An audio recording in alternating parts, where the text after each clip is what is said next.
Nah, kebanyakan kita itu hanya fokus pada duri. Duri itu bukan masalah. Anak bukan masalah, suami bukan masalah, Pak Pendeta bukan masalah, gembala bukan masalah, gereja bukan masalah. Nah, kadang-kadang kita hanya fokus pada durinya itu loh. Itu yang membuat kita gak pas dalam menghadapi masalah. Ya, suami bermasalah, oke, tapi suami bukan masalah itu sendiri. Istri punya masalah, bukan berarti istri adalah masalah. Anak ada masalah, bukan berarti anak itu masalah, harus buang aja udah. Ya, gereja ada masalah, mana ada sih gereja yang gak ada masalah? Semuanya gereja masalah, terus kita mau jadi orang Kristen pundung begitu. Ya kasihan deh loh. Ya, karena kita hanya fokus pada duri. Duri itu kan cuma seupil. Lebih banyak duri atau lebih banyak daging? Daging. Betul? Amin. Kan yang duri semuanya? Tidak ada. Duri itu kan hanya sedikit kecil. Lalu kenapa kita fokus pada duri? Ya, kadang-kadang kan kita seperti itu. Kita hanya fokus pada duri kecil yang sebetulnya itu bisa dicabut. Kalau untung nggak bisa dicabut, ya pasti itu dalam rencana Tuhan yang besar. Sama dengan Rasul Paulus. Rasul Paulus ini sudah, siapa sih yang nggak kenal Rasul Paulus? Ya, kenal. Dia menyampaikan ini, sepertinya Rasul Paulus ini kok sombong banget sih. Karena jemaat Korintus itu adalah jemaat yang sombong. Orang sombong harus disombongin gitu ya. Kadang-kadang saya suka kesel ya kalau lihat orang sombong gitu kan. Ada ibu-ibu di pasar di kampung gitu kan. Bu, kampung ini harganya berapa? Ya itu. Karena cincinnya emas. Itu berapa? Kayak cincin gitu. Oh, kan kesel yang dagang 5.000. Oh, terus yang itu berapa, Bu? Enggak, inang-inang ini enggak salah. Berapa yang ini? 2.000. Pakai gigi emas.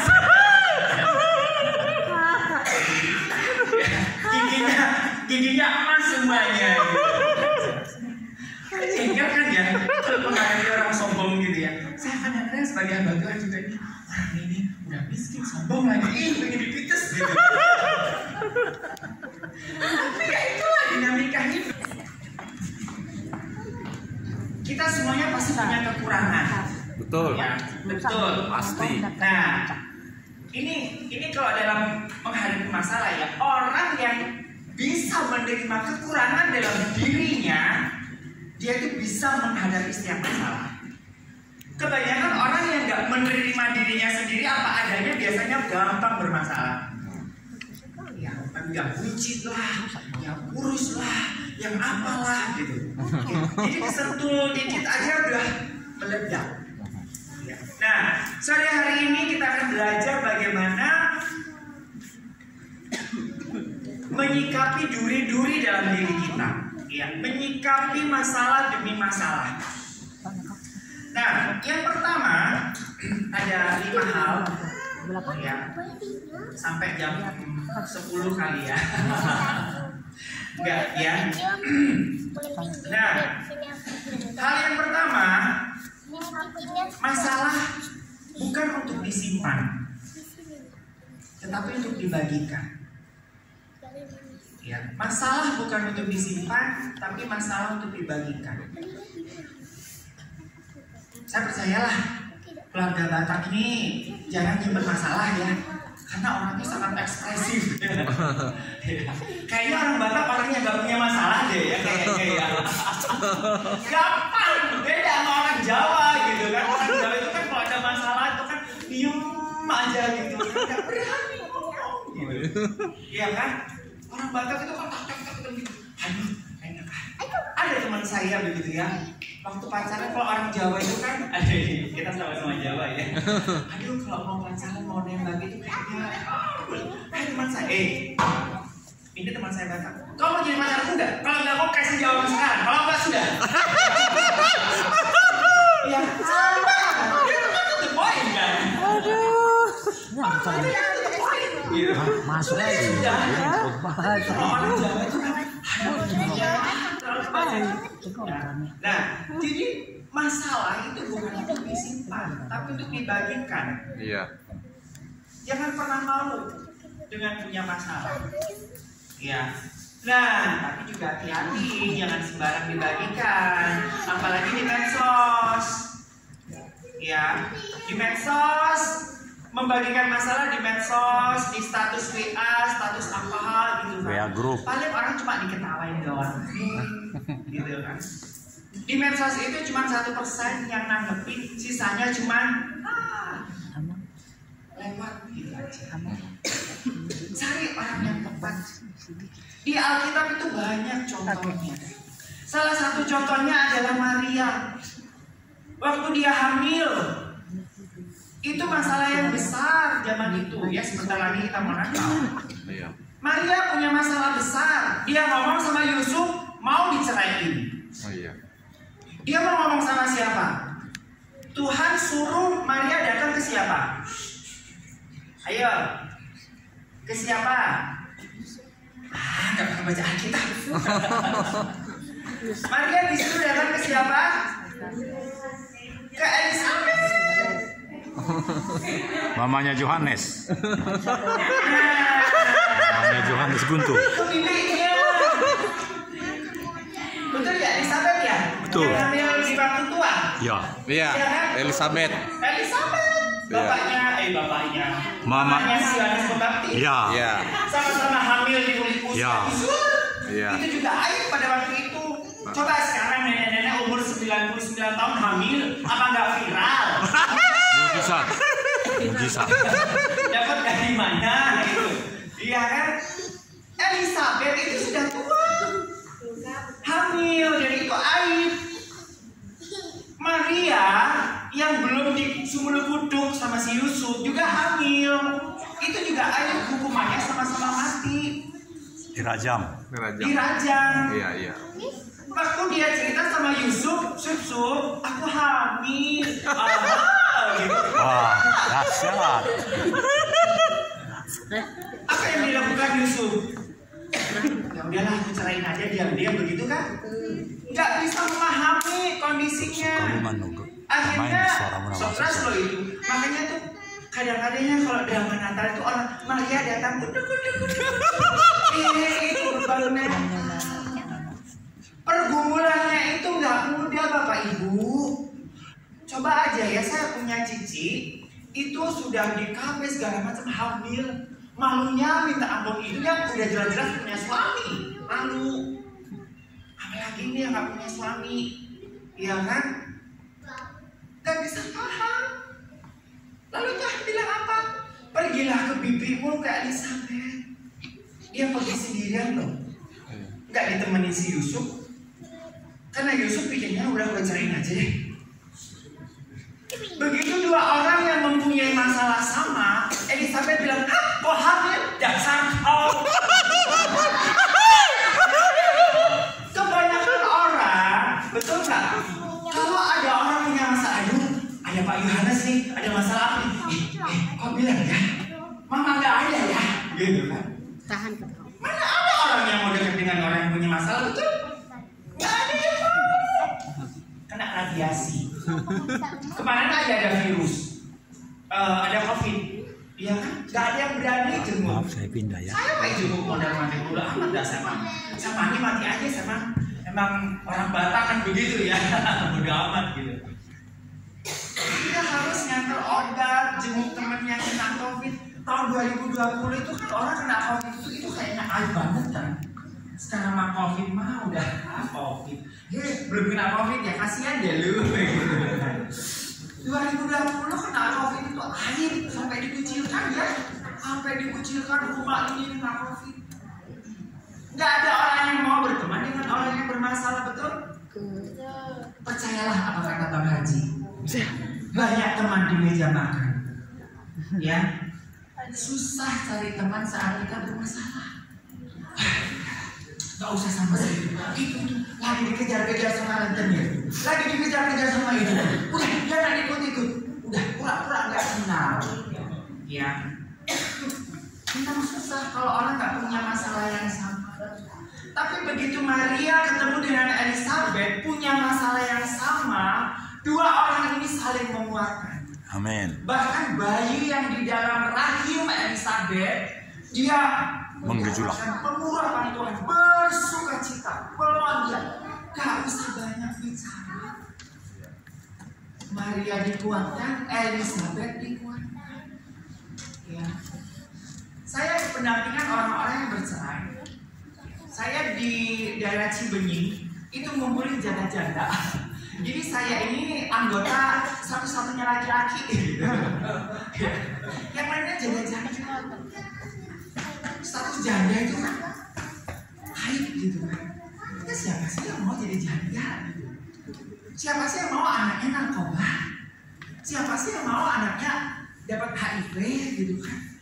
Tapi ketika orang yang sama dapat, nggak usah banyak penghakiman. Kita sama-sama masalahnya sama kok. Ya. Saya kenal dengan seorang yang cukup terkenal. Ini itu ya saya sebutkan karena memang dia sudah publish. Cucunya Ibu Ros Pandanwangi. Ibu Ros Pandanwangi itu suaminya Pak Sujoyono almarhum, pelukis, temannya Avandi. Ya. Bu Ros Pandanwangi ini punya anak. Dia lumayan orang punya lah ya, namanya juga artis ya. Ibu Ros Pandanwangi itu bintang radio televisi tahun 65. Dia tuh jijik banget dengan orang HIV, benci banget. Satu kali dia berangkat ngajar. Dia rumahnya di Jakarta Selatan, itu ada pasar. Ada anak muda digebukin karena waktu itu narkoba itu kan sampah gitu ya. Ada anak muda digebukin. Dia cuma bilang begini, dasar lu, anak siapa? Dasar kecil-kecil teh muda narkoba, masuk turun digebukin gitu kan. Cuma dia bukan orang Bandung. Dia daerah Batak ya. Dalam hati nalurinya seorang ibu, lu lihat siapa tuh orang? Nggak mau lihat. Roh Kudus bekerja ya. Lihat. Begitu dia lihat, ya ampun, anak laki-lakinya yang digebuki. Dia melihat, wah, anakku si Riko kaget. Ini keluarga yang takut dengan Tuhan, yang begitu cinta Tuhan. Kenapa anaknya terlibat narkoba? Umur 2 ternyata dia tuh sampai kita dampingin sampai dia mau bunuh diri. Dia bilang, kalau Tuhan itu ada, saya minum overdosis, saya harus mati. Ternyata dia nggak mati. Besoknya dia bangun. Akhirnya dia cerita, dia umur 12 tahun itu temannya udah sama PSK. Waktu itu dia umur sekitar 17-18, sudah kena HIV. Habis positif. Wah, malu kan? Ya malu lah. Tapi begitu ketemu dengan orang-orang yang sama-sama anaknya anaknya kena narkoba, HIV, dia bisa nyaman cerita, nggak dihakimi. Tapi rencana Tuhan itu luar biasa. Dia pikir anakku nanti jadi apa gedenya. Rencana Tuhan itu sangat baik. Rencana kita bukan rencana kita. Mungkin kita pikir anak yang sudah brengsek gak bakalan jadi orang, tapi di tangan Tuhan bisa jadi kemuliaan. Akhirnya Bapak Ibu, setelah lewat pendampingan, justru Tuhan pakai dia dapat donasi dari PBB, ya, dari UNAIDS. Dia 1 bulannya itu dapat uang saku sendiri itu 10 juta zaman itu tahun 2000 berapa ya, 2005 di Jakarta. Dia keliling dunia untuk mengkampanyekan HIV. Bayangkan orang yang gak berharga, orang yang brengsek, tetapi di tangan Tuhan bisa menjadi kemuliaan yang luar biasa. Apa yang gak pernah kita pikirkan itu Tuhan bikin. Kalau kita hanya berfokus pada duri, anak gua brengsek, anak gua narkoba, ya gak bisa melihat kedahsyatan Tuhan. Nah, masalah jangan disimpan, tapi dibagikan kepada orang yang tepat. Dan ini tidak banyak gereja-gereja yang punya kelompok seperti ini. Karena kenapa orang takut menceritakan ke gereja? Saya ada teman yang dia HIV. Dia cerita sama saya. Terus akhirnya dia cerita kepada gembalanya, Pak Pendeta, saya HIV, Pak. Oh iya? Bisa nggak pindah gereja?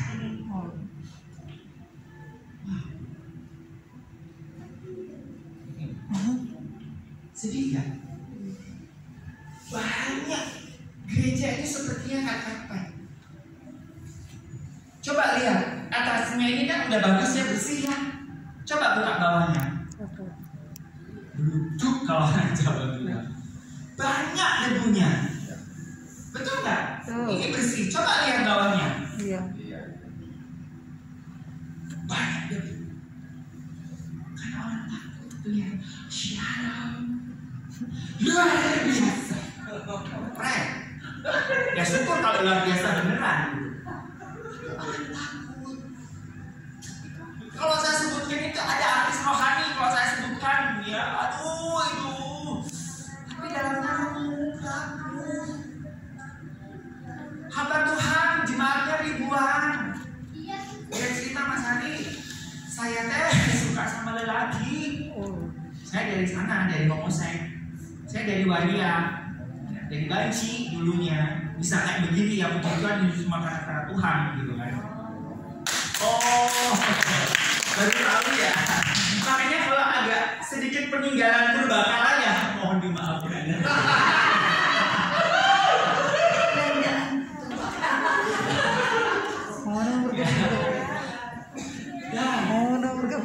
Ya. Ini saya ingat ya. Mungkin kenal Selvina Selvina ya. Selvina sama Hinsa ya waktu itu ya di Jakarta. Dia tuh pelayanan ke orang-orang gitu lah, anak-anak jalanan, banci segala macem gitu. Kumpul ya. Dan inilah pendeta yang sudah terkenal di Indonesia. Wah, bla bla bla bla. Ada yang mau dengar. Ya kan? Terus dia baru ingat untuknya ya ini. Oh kayaknya kita punya teman ya dulu ya di STT yang mantan banci ya. Lalu saya datanglah ke sana. Itu ada sekitar 200 atau 250 banci. Satu banci aja udah bikin heboh gereja ya. Mau coba? Di sini banyak ini. Di banyak di batas kota. Ya, apalagi terminal sini nih. Mau saya bawa ke sini? Ciroyong. Mau minggu depan saya bawain Pak Yohanes. Jadi gimana kan? Ini ada waktu di Solo gitu kan. Ada anak teman saya yang ya waktu saya praktek tahu saya mantan banci gitu. Dia sudah menerima Tuhan dipulihkan. Biasalah ya orang kalau habis bertobat kan jiwa penginjilannya itu kan berkobar-kobar. Minggu depannya Bapak Ibu dia bawa akun banci dengan model yang pakai baju pantai ini. Langsung diusir sama pendetanya. Keluar. Orang satu banci aja bikin kacau gereja, ini membanci. Sampai detik hari ini nggak mau terima Tuhan. Sedih kan? Sedih banget. Nah, kembali ke teman saya ya, Selvina sama Hinsa. Begitu saya ngobrol, ya, itu banyak banci bilang, kenapa gini? Hei, aku dulu juga banci, hampir 30 tahun sama seperti kamu. Gitu. Nah, kenapa banci-banci ini bilang begini? Lu gak pernah tahu rasanya jadi banci kayak gimana sih? Enak aja lu ngomong. Bener gak? Cuma ngomong doang, coba kalau lu banci, bisa gak lu ngomong kayak begitu? Dia sebut, Pak, G, dia sebut Pak P, dia sebut Pak ini gitu kan. Dia nggak pernah jadi banci, enak aja tuh ngomong. Coba lu jadi banci, belum tentu lu sebaik kami, dia bilang gitu. Nah terus saya bilang nggak usah banyak ngomong, aku juga pernah jadi banci. Ini modelnya aja sudah lambe-lambe gini, masa gua buat kagak settingan gitu. Iya ya, kok kamu bisa? Kalau aku bisa, kau juga bisa. Amin. Karena kita punya Tuhan yang sama. Amin. Besoknya potong rambut, yang biasanya pakai tank top dia udah mulai tertutup, yang biasanya kerja di salon dia nggak salah kerja di salon sih, biasanya ngamen ngecek edit dia udah mulai kerja. Kagak usah banyak ngomong ya, karena saya juga jadi banci, tahu rasanya jadi banci ya. Bapak Ibu yang punya anak, ini saya sedang mendampingi beberapa keluarga yang anaknya lesbian, anaknya yang homo, yang gay. Saya juga tempat curhat, capek saya itu tiap hari, nggak ada duitnya, capek sampai jam 3 gitu kan. Bukan masalah duitnya, ya mereka tuh mau lari kemana? Ya. Nah, saya berharap di sini nggak seperti itu ya, ayahnya sih ya. Kita buka layannya, nggak apa-apa. Nah itu yang pertama. Masalah bukan untuk disimpan, tapi untuk dibagikan. Bagikan. Kalau nggak bisa cari teman yang baik, bagikan sama Tuhan. Ya itu mah kasih. Udah cerita sama Tuhan, iya betul. Cuman kita juga butuh Tuhan yang kelihatan. Betul nggak? Ya. Kita butuh Tuhan yang kelihatan, yaitu saudara seiman. Amin. Makanya Rasul Paulus bilang jangan jauhkan dirimu dari pertemuan ibadah, karena kita butuh Tuhan yang kelihatan. Kalau ibadah begini ini bukan maunya Pak Yohanes, bukan. Itu adalah supaya kita itu ketemu, saling menguatkan satu dengan yang lain. Kita butuh Tuhan yang tidak kelihatan dan juga butuh Tuhan yang kelihatan, yaitu Bapa itu. Ya. Yang kedua, ya ini satu jodoh panjang. Oh, udah lihat ya. Oke, yang kedua, masalah ini bukan untuk diatasi, tetapi untuk apa? Untuk diserahkan kepada Tuhan. Banyak orang yang ketika dapat masalah pengen cepet-cepet selesai masalahnya. Ya. Ada yang pernah dirayakan, hore aku cerai, hore istriku selingkuh, hore gitu. Bukan begitu kali. Artinya bagaimana kita bisa merayakan? Ya bersyukur. Amin. 1 Tesalonika, 2 Tesalonika tuh. Mengucap syukurlah. Serius. Bukan saat baik-baik saja. Kalau saat baik-baik saja orang nggak usah kenal Yesus juga bisa. Ya. Apalagi orang-orang Batak yang tidak kenal Tuhan kan kalau udah pesta itu bisa berbulan-bulan. Ya, sampai 7 turunan nggak habis utangnya gara-gara ucapan syukur. Ya nggak ada yang orang nggak usah kenal Tuhan aja bisa. Tapi ketika kita ada masalah terus ucap syukur, ada Pak Yohanes nanti ke rumahnya Pak ya, kami ada pengucapan syukur. Oh, ada yang ulang tahun enggak? Anak saya nggak naik kelas Pak. Nggak ada gitu Pak. Katanya harus mengucap syukur dalam segala hal. Ayo. Bohong ada gitu Pak. Ayo. Segala hal itu artinya ketika kita dapat masalah mengucap syukur nggak? Ya. Anak naik kelas itu juga harus mengucap syukur nggak? Harus. Suami nakal dikit-dikit gitu mengucap syukur nggak? Tuhan, aku berdoa patahkan kaki sebelah kanan aja.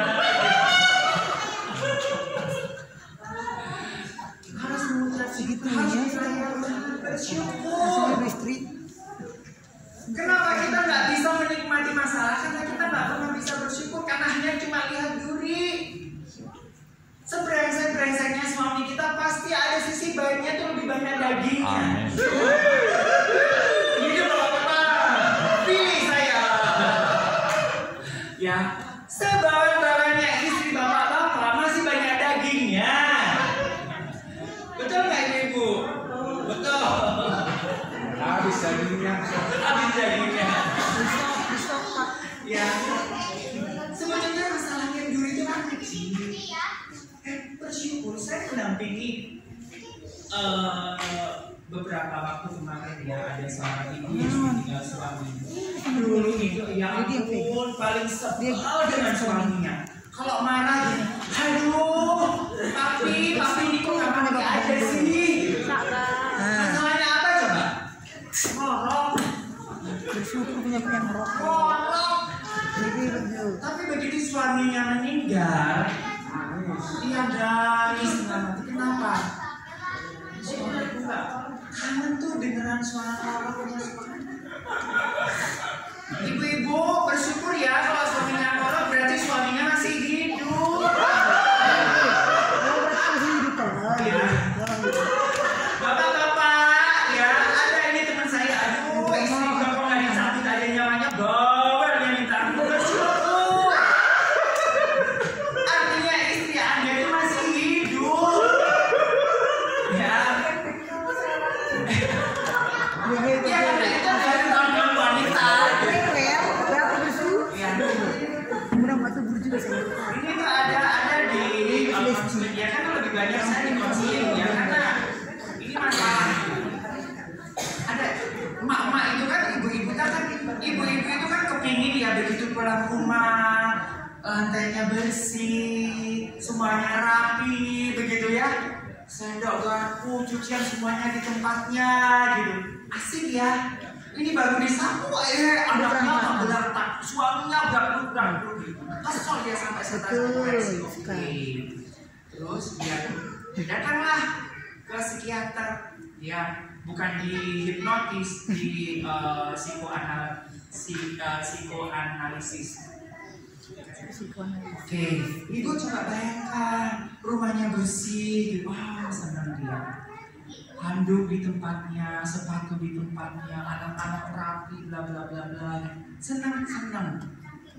Tapi artinya suami ibu nggak ada, anak ibu nggak ada, artinya udah diangkat.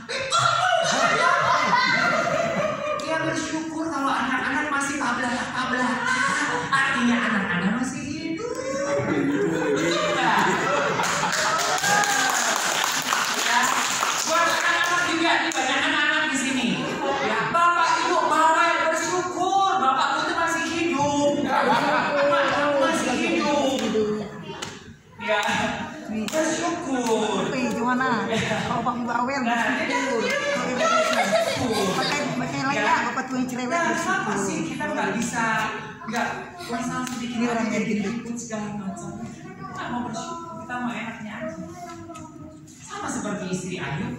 Iya. Seandainya istri Ayub masih mau bersyukur, wah pasti Ayub bisa pulih. Ayub itu kurang apa juga? Ya, udah kekayaannya hilang, teman-temannya menghakimi cuma satu yang si unyu-unyu itu aja yang bisa mendukung dia. Coba kalau istrinya, ya udah bapak nggak apa-apa kan saya hidup semati, lu mati gua hidup. Nah, seandainya istri Ayub ini dia mati aku kenal Tuhan, pasti Ayub nggak semenderita seperti ini. Iya. Tapi tetap Ayub bisa bersyukur. Nah, jadi Bapak Ibu siap hari ini mau bersyukur? Mau. Benar? Benar. Siap-siap loh ya. Kalau nggak bersyukur, karena ucapan syukur itu tidak menyelesaikan masalah, tetapi memberikan kita cara pandang yang benar. Coba kalau Bapak Ibu yang suka pakai kacamata. Kacamata di sini, oh bingung paniknya.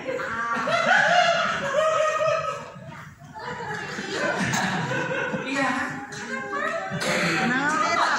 Duduk tenang, akan ketemu. Fokus pada duri, gitu. Duri yang cuma seimpit, nggak sebanding dengan daging yang luar biasa. Sama kita dengan Tuhan, iya kan? Tuhan itu sudah sediakan berkat yang luar biasa. Hanya gara-gara nggak menang arisan, unduh. Ya, ada teman saya nggak mau ke gereja, unduh. Butuh buat bayar gini-gini, dia berharap kepada arisan. Ternyata namanya bukan Unduh. dia yang muncul, Nambut. padahal Tuhan itu sudah sediakan berkatnya. Saya punya teman di Jakarta waktu itu. Dia kritis usaha bareng. Dari nggak punya apa-apa sampai jadi kantor besar. Tiba-tiba ya namanya kalau jualin kan begitu ya, orang ruben aja itu baru biasa.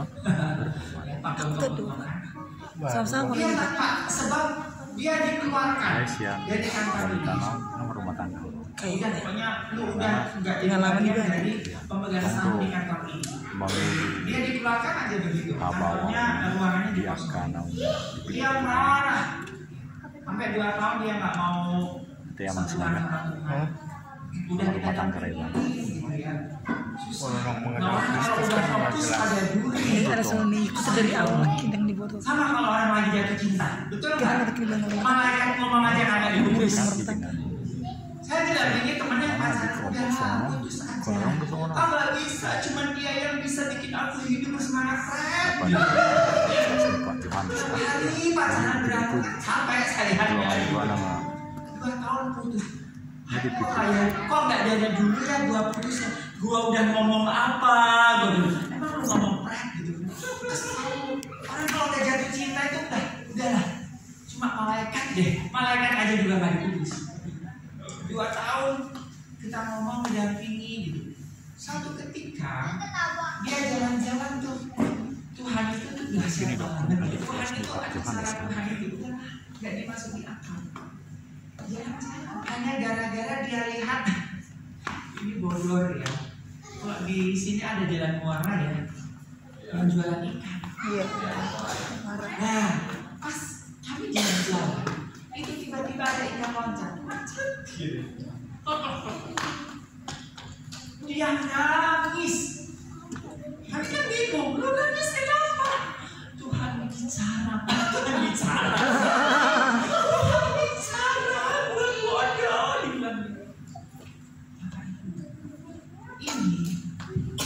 Ikan ini loncat itu akuariumnya itu kan ada tuh yang bocoran 11. Karena tempatnya sempit, dia gerah, dia loncat, itu kan betul. Jadi dipindahin ke akuarium yang segede gajah. Dia bilang, nak, kantormu itu satu kantor dengan 4 orang itu terlalu sempit buat lo. Gua pindahin lu ke kantormu sendiri yang lebih gede. Ternyata Tuhan bicara seperti itu. Dia